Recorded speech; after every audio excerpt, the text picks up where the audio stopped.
algo interesante aquí es que se hace mucho también en el circuit bending, es el mundo carcasa, ¿no? El mundo modificación de lo que es el aspecto externo también de original.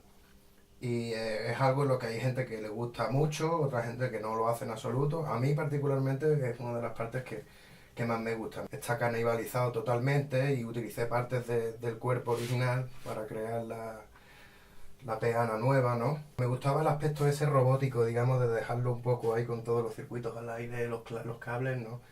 Y incluso pintarlo un poco de forma pues que pareciese una especie de robot, ¿no? O Punky. Entonces yo lo que hice fue sacar los sensores de las cosquillas y de algunas cosas, sacarlos todos afuera, aquí, añadir un reset para poder resetearlo en cualquier momento, un encendido y apagado, y luego pues varios palanquitas que lo que hacen son interconectar los puntos del circuito que crean el caos, ¿no? Que crean el sonido. Aquí es donde yo puedo, digamos, modificarlo, dejarlo cogido. Cuando yo abro un aparato o genero una distorsión o algo así, no busco solo lo grotesco y lo que peor suene. Busco escuchar cosas nuevas. Busco qué cosas hay encerradas, ¿no? Dentro de ese aparato.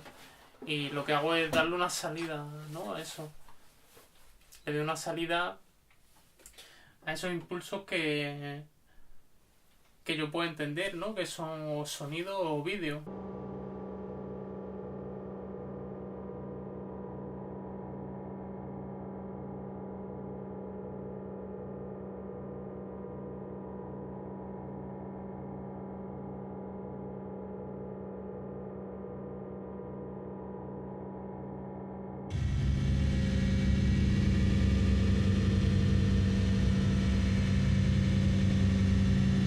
Электромузыкальный инструмент терминвокс – это первый инструмент такого типа. Это песенно-голосовой инструмент.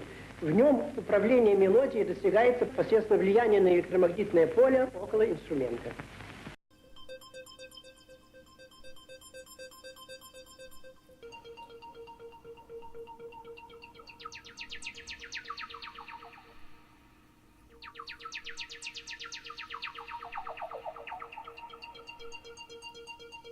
El theremin es un instrumento muy interesante porque de hecho es uno de los padres, digamos, de la música electrónica, ¿no? Se inventa ya por el 1920 por Leon Theremin.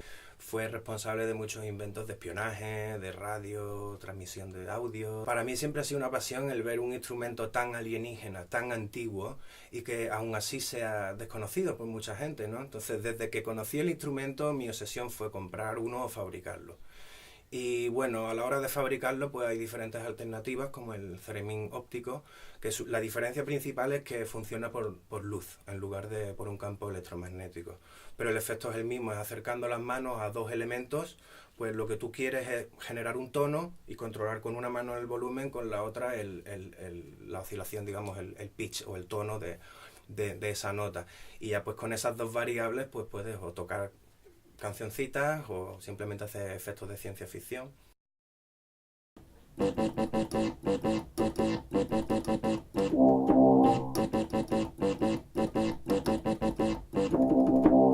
La mítica, el BBC Workshop, ¿no? De esta gente que empezó a hacer música electrónica para hacer la música de Doctor Who en Inglaterra, ¿no? Entonces ahí es donde yo primero vi cómo hacían luz de cinta y tal. Entonces dije, voy a intentar hacer un luz de cinta gigante y yo me pongo en el medio y cojo del luz de cinta, porque la cinta iba pasando alrededor mía, pero siempre llegaba a la máquina y había, no sé lo que había, porque yo corté la cinta allí en directo, hice varios cortes, la puse y yo lo que hacía era que lo que salía del magnetofón iba al portátil y sampleaba directamente, sin saber muy bien lo que había en la cinta, fragmentos.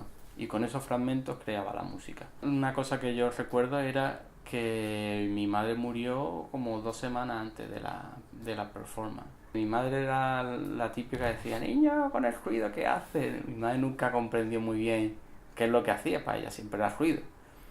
Pero luego cuando la vi después, yo me di cuenta que lo que hice en la performance era como crear el luz de cinta, meterme dentro del luz de cinta, era como volver al útero, ¿no? Ya no estaba la madre, pero meterse otra vez como una especie de útero artificial que era el loop y crear algo, intentar crear algo de eso y sacar cosas de ese loop que te iba alimentando, ¿no?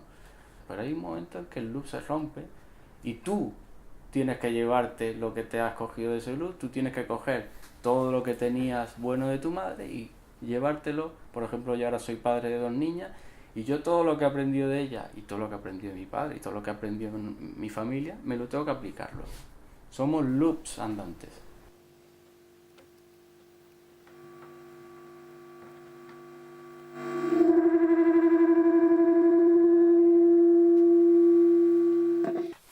Más o menos lo que hago es hacer un pequeño Frankenstein, ¿no? Con todas esas piezas que creo, que modifico, y lo que hago es intentar unirlas todas, montarlo de manera que creo un circuito cerrado en el que la misma señal de audio que están generando los aparatos se convierta a una señal de vídeo y que la señal de vídeo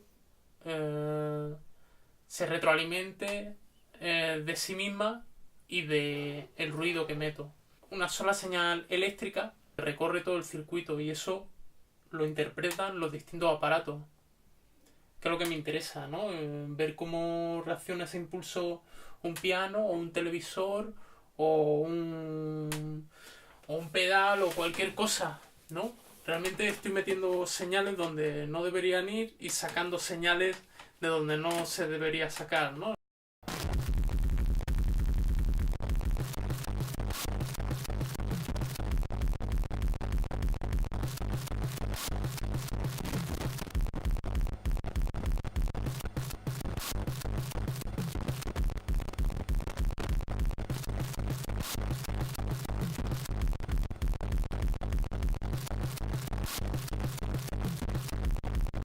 Ahora mismo lo que estoy haciendo es usar un sampler creado con un bla bla, como los samplers que llevan los peluches. Esto va a la mesa y de la mesa va a una entrada de otro sampler que se reproduce usando un secuenciador. O sea, yo este ritmo puedo cambiar el sonido que entra y puedo cambiarlo el patrón más rápido, más lento.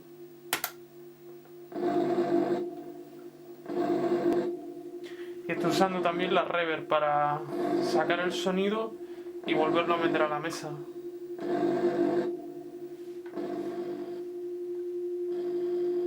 Y lo que vemos en la pantalla es todo este sonido mezclado con la señal de vídeo que vuelve a la tele y se retroalimenta a través de la cámara.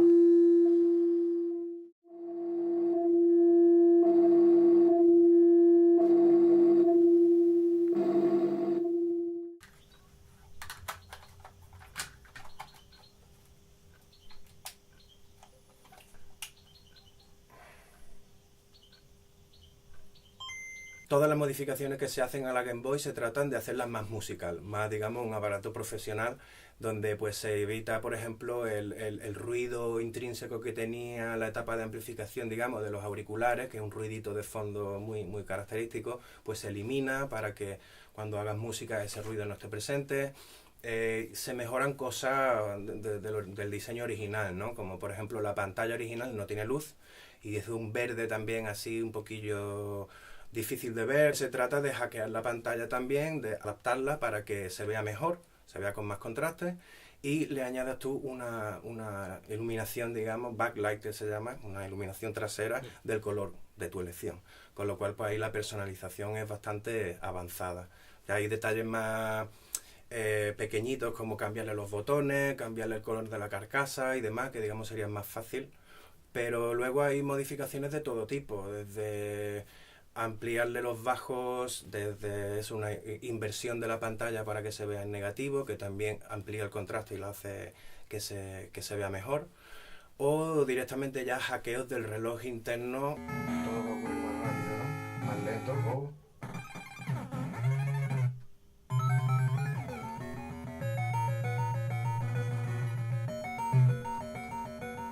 son modificaciones más enfocadas también al mundo del juego, ¿no? Porque la gente que hace música con la Game Boy también la utiliza para jugar. Pues a lo mejor están jugando un Super Mario y cuando están en el último monstruo, pues eres capaz de bajar la velocidad del sistema o subirla para que se ralentice o se acelere, con lo cual es más fácil matar a los monstruos o las partes fáciles pasarlas rápido, ¿no? Mi proyecto musical lo empecé en 2004 aproximadamente, pero no ha sido hasta 2010 cuando firmé por un sello discográfico alemán y ya a partir de ahí pues he estado saliendo por toda Europa a tocar en multitud de países, la verdad. Y sí, la verdad es que hago una música un tanto underground. Tampoco salgo en exceso ni cobro una cantidad desorbitada de dinero, pero sí que toco mucho más fuera de España que dentro de España, ¿no? Entonces, en este caso, Flex of Nature, pues es una gente que conozco a través de mi sello discográfico y que, bueno, les gusta mi música y me invitaron. De hecho, uno de los festivales más importantes que he estado.